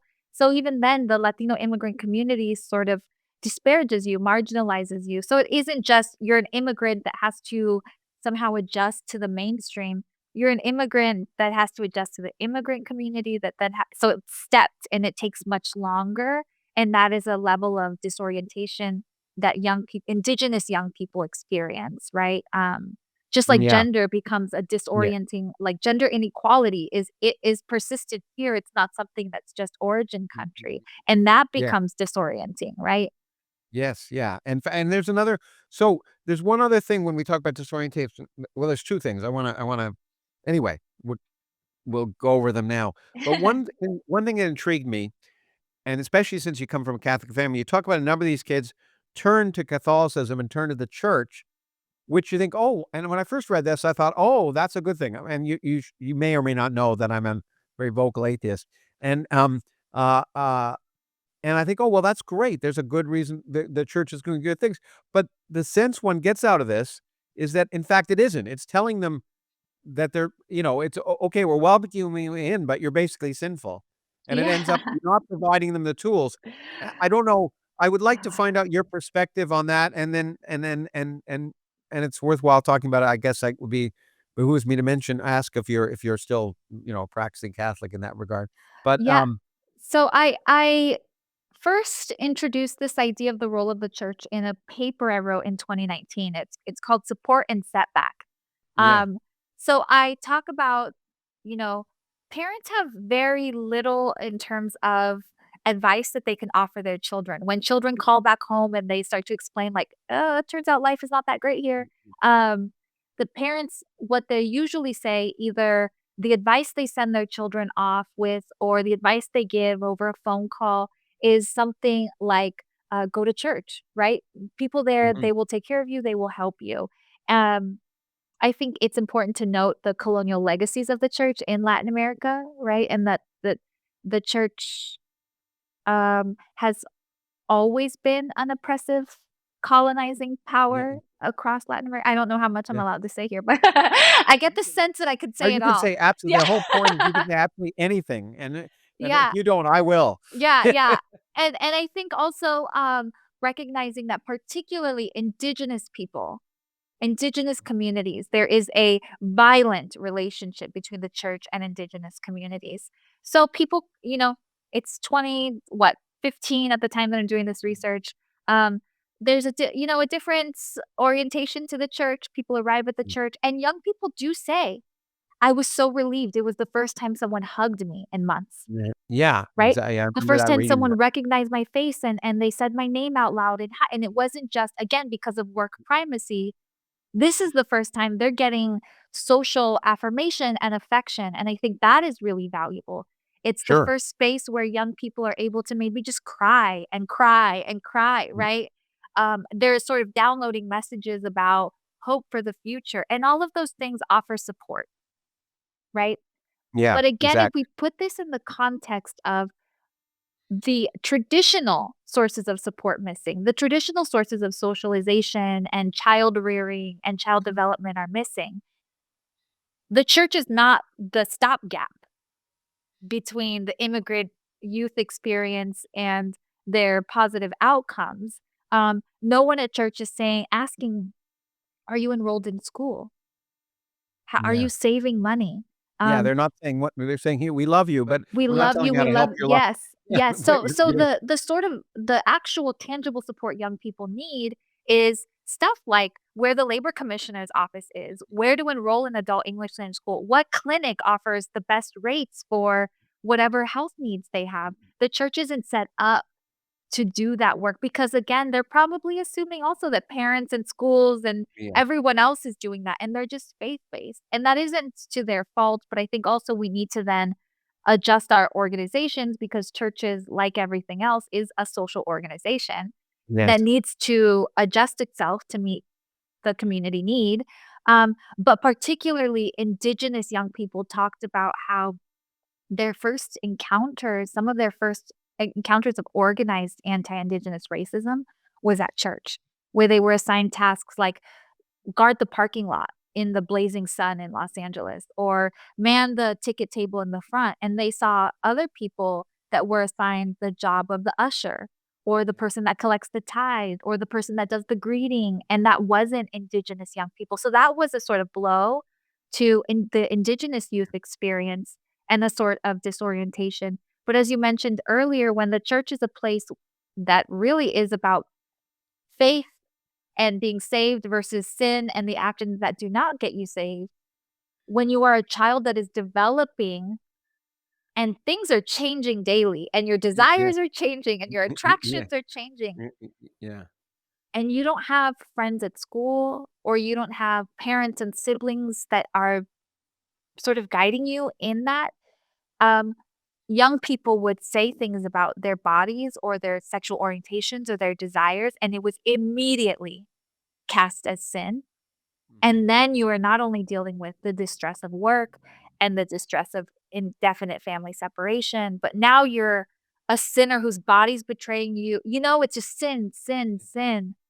And that is not something that is helpful to child development if it's not also offset by other lessons about what is typical or an average coming of age experience. So again, that like support, yes, but then setback in all of these other ways that can affect It's young a people. double-edged sword. It really I mean, I Yeah, think it was really fascinating to read that 'cause, it is a double-edged sword. I mean, it's not u universally evil, not universally good, yeah, and, but it doesn't it but I think the end result I get from this is ultimately, while it gave them something they desperately needed at the beginning, some affirmation of them as human beings, it didn't give them what they really needed right. to succeed, and Right, maybe but that's like that the is summary. that is like a type of orientation, right? It's through that process that young people can refine, "Okay, what are my needs?" Right? Yeah, "I need yeah, to learn how to do this." So then they start looking strategically for organizations or groups that do offer those resources. So that's the sort of movement from disorientation to orientation that I really try to lay out. It's only in those confrontations that young people can really get to know what they should be looking for. absolutely. Well, before I would like to move on, but it would be criminal, not to mention someone who is a somewhat of a hero of this story, Wilfredo, and I think it's Yes. we owe it to him to have a little chat about him. So Yes. he seems to be the person who, in some ways, is a savior to, or at least not a savior so much as a interesting guide. Well, why don't I Yeah, leave it I'll to you to introduce him. describe him? Wilfredo, he was in his, late 40s, early 50s as I was doing this work. He is a Salvadoran refugee, came to Los Angeles like everyone else did, 70s and 80s during the civil unrest.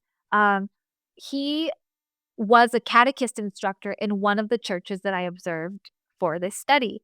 And he came to know, and he sort of briefed me in a very long interview and several conversations about this idea of the sin, the sort of implication of the sinner youth, right? Um, Mhm. in that he realized, oh, these catechism classes, these lessons, they're not enough to support Indigenous, unaccompanied, undocumented youth. So he started um, talking one-on-one with young people he met in his catechism classes, and then he once, the word got out, it was 2 or 3 people that wanted to meet, and then he just started setting a day where they would meet. He was the one that coordinated that support group that I started with in 2012. He wasn't trained in Yes. anything like child psychology, he wasn't trained in anything, but he created a space where young people would just go around the room and for 2 hours talk about their weeks. Right? And Yeah. it was a place where the group was never the same from week to week, and it was really based on whatever people wanted to get off their chest, and this is when I really started to learn the importance of the concept of desahogo, unburdening, that I talk Yeah. about in the book. It Yeah, I had oft to look that up. You don't define it in the book as far as I could see. Oh, Maybe you really? do, but, I I think looked in the all over and intro. I just looked up online and saw what it meant. Anyway, go on. Maybe I missed it. Anyway. Um it's this I desahogo, ahogar in Spanish is to drown. So Yes, okay. desahogo is directly undrowning, right? Okay, So when you yes. think about these overwhelming emotions, this group became the only space where people could put their head up out of the water, catch a breath, and then go on with the rest of their week. So um Wilfredo was for me an example of how an adult figure can intervene as a guide and as a meaningful social tie, as Yeah. someone who can create a space of undrowning. Even as he never offered housing, he never offered food, he never paid a single bill, but he created a space of undrowning, and that was the difference between adaptation, and perdición, this perdition, where young people who didn't have meaningful social, who were constantly just Yeah. drowning, Yes, would exactly. would resort to things like drug use Yeah, we're gonna or get there. yeah, Let's okay. get there, but, one of the things that impressed me about him, and I just had to say it, was that, he had a wisdom, an inner wisdom that many parents don't have. He didn't ever, as far as I could see, at least in your recounting, tell kids what to do. No, not He a would just single talk time. about Yeah, he would just say, "Here's you have these choices," and it was never and, you have to decide what you're gonna do for yourself, and I Right. I found that very impressive and inspiring. It was a Yeah. remarkable man. I was He very never impressed. once, and there were times where people would ask him, "What should I do?" And he said, "I cannot tell you. All I can tell you is you have a choice. No one is forcing Exactly. you to do these things." That And was that so was, wonderful. when we talk about Same. kids that feel this deep sense of obligation to care for other people, that he was the one person that said, "You can opt out of that," right? Like, you Yeah. can choose, and people did start to do that over the course of the 6 years. Okay, now you just pointed adaptation and perdition, and we're gonna just zip through those in a minute or two because I want to get to the to the future. But the point, I think you point out that people adapt many different ways, Yeah. and yet and some of the ways are actually going remarkably working all day long and then going to English language school in the evening. Some of them do job jumping around as you Mhm. might expect to try and improve their lot or change things. There people are. I mean, they're driven to do this, and and of course, how they have to adapt depends upon the circumstances they find themselves in when they get there, um, and their mobility. So I don't know if you wanna just sort of have a sentence or 2 about that adaptation before we I'd at least wanna mention the different ways people can fall by the wayside. Yeah, I think with, adaptación, the thing I'd wanna point out is, as you're saying, the people are adapting to their particular circumstance, so we often think of immigrant incorporation as this monolithic experience, and everyone's sort of headed in the same direction. So, as I talk about orientation and adaptation, it is very much orientation and adaptation to one's life. Right? To Yeah, adjustment to the circumstance, not exactly. adjustment to some ideal mainstream and Yeah, suddenly they're included in yeah. society, right? So that's the thing I wanted to point out there. No, I think it's really, really important, and there's so many different stories, and it's amazing to read. Some people, great for others, book clubs, reading classes for other people. It's really Music interesting to see how. classes, sometimes it Yeah, was like, I don't need to learn the language, I wanna learn an instrument, right? yeah, It's just but adaptation to one's life. but I found it lovely to see not only they adapted themselves, but some of them created these classes for other Yeah, for the group for their friends, and so that they could adapt together. It's that again is heartwarming. yeah, That's the heartwarming part of it, and then there's the 3 ways that they're not surprising that get kids the perdition part, or you would say it what better in Spanish. But I guess you might say perdizione, but I don't know how. yeah, perdición, yeah.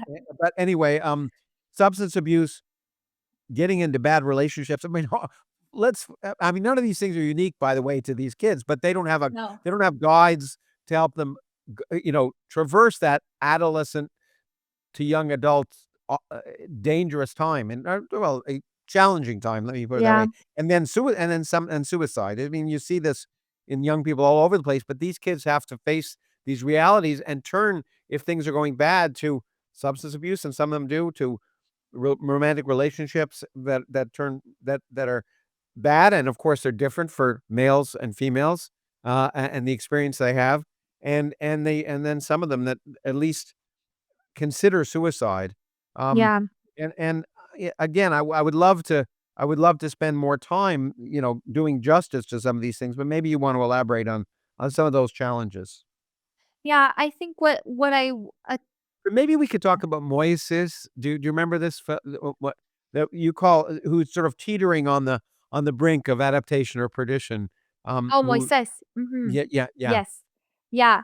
Um, I Anyway, I'm sorry to the one interrupt. thing no, the one thing I wanna say about perdición at a higher level is, again, returning to this idea that if young people are disconnected from institutions or engaged in certain behaviors, it's some kind of moral failing on their part, and I think we like to use that framework, especially in relation to undocumented immigrants, right? Like this deviant, like, counterculture, undocumented person. So what I try to highlight in this book is that, I start the chapter with saying, "This is a teenage experience. Exploration of drugs, entering into romantic relationships, depression, anxiety, suicidal ideation. These are things that the average American teenager, average teenager in any Yeah, late stage capitalist society yeah, is yeah, dealing with, right? Um, in this case, it's sort of compounded and magnified in that they are also engaging in they're in survival mode materially individually and for their families, right? Mhm. So the cycle of if people are ending up in a downward incorporation or they're not incorporating in the way that we hope or would imagine, it's because there's a disconnect between the material and an emotional self, right? Even if they are going to work in the morning and doing the thing and they're an autopilot, if they go home and they're alone for the rest of the day, or they don't have any meaningful relationships, the void, and they do talk about it as a void. You try to fill the void, whether it's the void of silence or the void of loneliness. Young people engage in behaviors to fill the void. And those behaviors then reinforce the material scarcity, right? Which Mhm. then reinforces the depth of the void. And then they end up in this cycle of perdición. And I define it not only as loss of a thing, a loss of a goal, but a loss of the self, right? A loss of Yes. a sense of self. And Moises was someone that I came to know, yeah, sort of I mentioned in the book, he didn't speak Spanish very well, indigenous language speaker. He always had other young people around him sort of interpreting, and he spoke with a stutter because he experienced extreme domestic abuse in Guatemala still. Um, so he came to the US and the group, Voces de Esperanza and Wilfredo, intervened when they saw that he was on this potential trajectory of perdición. He wasn't able to pay rent for a month, disappeared for 10 days and had spent his rent money on alcohol and was drunk on the street, and they saw him one day just covered in dirt from being on the street for 10 days. Um, and Wilfredo and this group of young people sort of banded together to intervene to make sure he didn't end up in a long-term state of perdición. So to me, that was an example of how a meaningful social tie can catch it right Right at at the the point cusp, where yeah, right? to fall one way or another, and how an Yeah. individual, or a small act of kindness can change, someone's life in a Yeah. big way. Yeah. Look, I wanna I wanna get to the future, and I'm gonna try and convince you to have your student wait for 5 minutes, but, um, which I used to do all the time when I was that's what I will say, but anyway, well, I before we get to the recommendations, I wanted to mention Gail. I told you what I Yeah. the success story of to me, his version of success is remarkable, and so maybe you could give, just a couple of minutes to homage to this young person. Yeah. Gael, he was is a Guatemalan Mayan young adult that I met. I interviewed him twice. I knew him for the duration of the 6 years that I was doing this research. And I'm still in contact with him today, actually. Um, Oh, that's and it is, as you said, a remarkable story. He migrated at 16. His dad passed when he was very young, so Guy had to leave school to start working. He's the oldest son to start working to support his family. He came to the US. He really wanted to be an entrepreneur, like have a career. He's quiero tener una carrera is something he said over and over. He wanted to have a career. Um, and he had experience in the garment industry. He worked at a restaurant and experienced deep exploitation there, where his employer asked him basically, how much is your rent? And that was what guy earned every month, was just the amounts that he reported his rent was. So it was like just no opportunity for mobility. He worked in the flower district as a florist, a floral designer for some time, and that sort of opened mind to creative work, and he had new dreams of owning a floral shop. Um, Gael supported his family. He was very explicit about conversations he would have with his mom about um, why he ended up being an unaccompanied child migrant and how they can work together to make sure his siblings didn't also experience that. Um, he would do things like send money, extra money on birthdays so she could buy birthday cakes so that they wouldn't things like this would stop them from migrating. Birthday cakes, right? yeah. He would tell his mom, "You should hug them more. Make sure they feel affection," right? Like all of these things that he thought were corrective so that his siblings wouldn't migrate. When I interviewed him the first time, um, I can't remember what year it was, but he, told me, "I have this goal. I wanna go to school. I wanna have my own floral shop." When I interviewed him again 2 years later, we were at a boba shop in Koreatown in Los Angeles. I remember he told me the conversation I detail in that last chapter on Yeah. success, where he says, "It's been years since I left my family, and people might look at me and say I have accomplished nothing." And for sure, had not gone to school. He hadn't opened his floral shop. He hadn't accomplished much by our sort of metrics of Yeah. success. And he said, "But look, the thing I'm most proud of is that none of my siblings migrated. That's what's All of amazing. them finished school. One of his Yeah. brothers got married and started a family. His mom had a strong relationship, but she was involved in her community. He had sort of preserved the ideal family in Guatemala when everyone else had left, when all of his friends were unaccompanied young people also. His version of success was, "My family is proud of me, my family is happy." And that, again, is not something you see in policy, but actually, he got his siblings through school, and then he started focusing on himself, and now he does have a floral shop Oh, in that's not in Los the book. Angeles. Not Oh, in the that's book. no, Yeah, it was because after data well, that's collection, ended, years went by, and he he has a floral shop, and it was with the wow. help of the people from Voces and a little corner store, and, I went to the ribbon cutting, and, he just, like, was crying all day.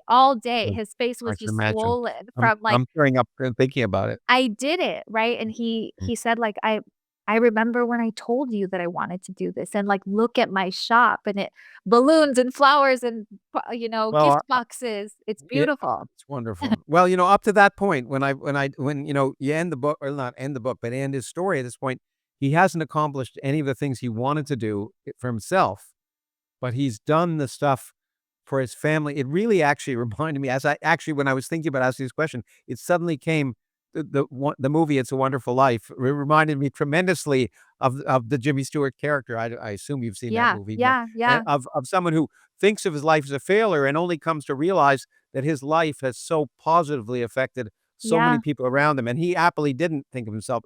Guile didn't think of himself as a failure. He was yeah. proud of the things, and I'm happy in the end that this came out. Well, look, we have 2 minutes left, and, But before we you have to tell your student that they have to wait a minute. Um, and I wanna just give your recommendations in the context of what's going on now because they're striking. You talk about what you recommend, and first is the right to not migrate. The fact a really important fact that as the US bemoans this incredible, what many people say, an invasion, they have to realize that we have some culpability, but more importantly, that perhaps dollars spent on improving the lot of the people in those countries so that they don't have to migrate would be a really important thing to do. And I can't see it as never discussed in the political framework today. That's one. Two, that we need to allow people to live. There should be large scale legalization. Again, something that flies in the face of everything you tend to hear in the current climate of this election. Mhm, How important that is, and and finally, the need to provide education that these kids are not being educated and they have a right to education. Three things that are just never discussed in the modern climate, and I wanted to give you at least a minute to those are dramatic, recommendations that, as you say, if you mention them now, you would you would never be elected if you're running, and and yeah. so I wanna turn the floor over to you there, and then one last question. Okay? Yeah. I approached my recommendations, in the way that the book is structured, right? Like, if we're Sure. gonna track from the point of departure to the success making, I Yeah. think it's important to account for the fact that a lot of these kids didn't want to migrate. Yeah. Right? They did as a mechanism of survival for themselves and their families. What I think we do in terms of addressing root causes and stopping migration flows at a federal level is we think investing in corporations and creating jobs that will then implement a trickle down economics model that is not functioning, right? So the idea of the right not to migrate, the right to stay is um, really upheld by this sort of ground up research approach that I've taken. Yeah. If we ask Yeah. people on the ground, not at a federal Yeah. national level, but if Y we have mm. conversations with community members on the ground, what would it take for you to stay? And can we invest in community based efforts Mhm. rather than corporations that we Yes. hope will have trickle effects on these children. Can we invest in community-based efforts to create futures on the ground that young Mhm. people can see themselves living through, right? When Gael did that independently and he allowed his family to imagine a future of cohesiveness and siblings finishing education, they all stayed. So Yeah. can we sort of replicate Gael's model with a robust resource? The idea of a context of illegality, these generations in the US that are now undocumented and under threat of deportation, this idea that people want to support recently arrived children, but they can't because of their own resource constraints. How can we honor the work that generations of undocumented immigrants have done through a legalization effort? If we don't want to provide legal status to these children, can we then look at legalizing the long settled people, the 80 something percent of people who've been here for over 15 years, right? Like, Yeah. can we do that? And then the sort of the last recommendation is really based on we need to start asking children the same way we saw for DACA and the DREAM Act, which was a youth-based effort. It was a Mhm. model that was their immigration policies and models that are really built around what youth were advocating for at the time. So can we ask, as the book starts with Christian, what is it that you would have wanted when you got here? What is it that would have made a difference for you? And that Christian said, well, I had to make the decision between going to work and going to school. How do we mind the gap of care so that we lift the burden, this obligation to take care of themselves, the obligation to take care of their families, which is the opposite of the punitive, criminalizing, vilifying approach that we have today, right? Like, can we actually approach this with a framework of care so that children can live this childhood that we punish them for not living, right? Like it so and I think that really means taking youth's voices and experiences and perspectives into context, and I've tried to do that. The framework we talked about, the disorientation, adaptation, perdition, those are the words young people use. I Yeah. didn't make it up, right? I Like, noticed that, and then they use the same different individuals use the same words in over and over different again. It's conversations, very yes. it was very impressive to me that, yeah, they came out of that. Well, look, I Yeah. think those they're moving and important, and they should be the basis for a dialogue that we never hear. I'm gonna read the last 3 sentences of your book and then ask you this question and then let you do your job as a professor. Um, Yeah. Undocumented young adults who grew up as unaccompanied adolescents see their fates and assess their successes across the life course as intimately connected with their local and transnational communities. I hope this research inspires its readers to see our fate and successes as a nation as intimately connected with the treatment of newcomers, especially children and youth among us. And I hope our conversation and your book and our conversation will cause many people to have that kind of reflection. And I want to ask you about your reflection, as I promised you I would at the beginning. Yeah, I So have it how did written down. oh, good. So how did it change your view of yourself and your background and your origins? Yeah, I think I came away with this work really thinking about how exceptional my trajectory has been, right? Like, what are the odds that the child of 2 Salvadoran immigrants who grew up as unaccompanied teenagers in Los Angeles would be a sociology professor at Berkeley? Like, that's just, like, that's such a big gap. Yes. Um, and such a big jump in just one generation, and I really think when I approached the recommendations and when I approached this research, it's really to find, like, what were those pivot points, and how can we intervene so that I'm not an exception, right? So that this is something that is a common experience, so I came away with it I came away changed in that I sort of had a reckoning with my own trajectory, right? Mhm. That like, Yes. I can't take this for granted because the outcome could have been anything, right? A Yes. whole Yes. slew of things, and it really has activated my I mean, I've done work now with HA with the Health and Human Services and the Office of Refugee Resettlement that runs the unaccompanied children's program and trying to say, like, "What do we need Yeah. to do?" Right? Um, I've done work with UNICEF on things related to child labor because, again, I there are things we can do so that Mhm. more people in the 2nd or 3rd generation end up in my place. Mhm. And I think I came away with like, okay, there have been moments where people and situations have been intervening in my life and how, like, I just wanna do that more, right? Well, And that's not so just write books, but live a and life that actually well, it's good to see works it you're out. living that life, and I commend you for it. I have to say, I came into this with a little bit of trepidation. I was hesitant to follow a book that I knew was a PhD thesis because um, but I hope, I mean, in the process, it's all, I will say personally, it had the similar effect on me as thinking about my own trajectory and, in many ways, how fortunate I am. And of course, to try to do what I try and do, which is to talk with this podcast and in general, to raise the questions that aren't raised and point to people that the boilerplate that you hear may not be what is really worth thinking about, to think critically about what's really happening.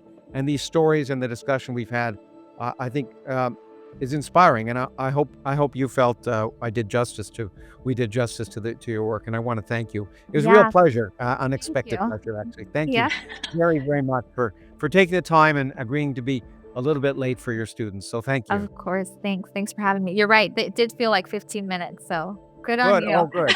My work is done. Thank you. It's been a pleasure. I look Take forward to care. meeting you in Thank real life you. too. Thank Yes.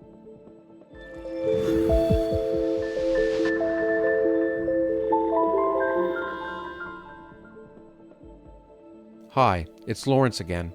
As the Origins podcast continues to reach millions of people around the world, I just wanted to say thank you.